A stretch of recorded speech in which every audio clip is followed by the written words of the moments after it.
Okay, we're going to use similarly how we use with the rectangle. We're going to do the same thing for a square. And we know a square is a special type of rectangle because it follows the rules of the rectangle, having opposite sides being parallel and opposite by being congruent as well. But with a square, all four sides are congruent. So we're going to start off with our line segment, and we're going to make our bottom of our square.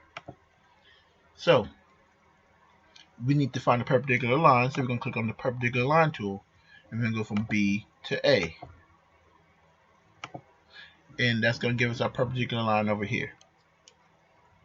Now, in order for us to find a point up on this line that is the same as A to B, we're going to use the circle tool. And we're going to go from point B to point A.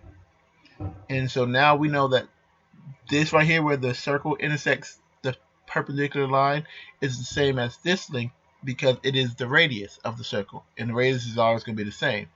So we're going to make our first intersection point here. We're going to do the same thing. We're going to do a perpendicular line with point A, and it's going to come over here, and we're going to make a circle from point A to B. And again, we know that this point, intersection point here, is the same length as A to B because it is the radius of the circle.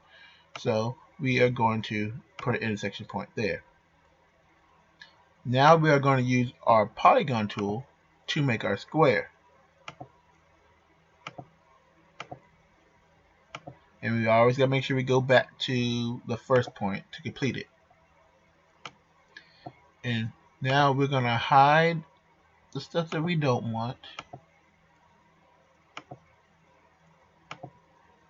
And so when we click on the basic tool, we have our square. Where all four sides are the same length. And they have four perpendicular angles. And we can move it and nothing changes on it.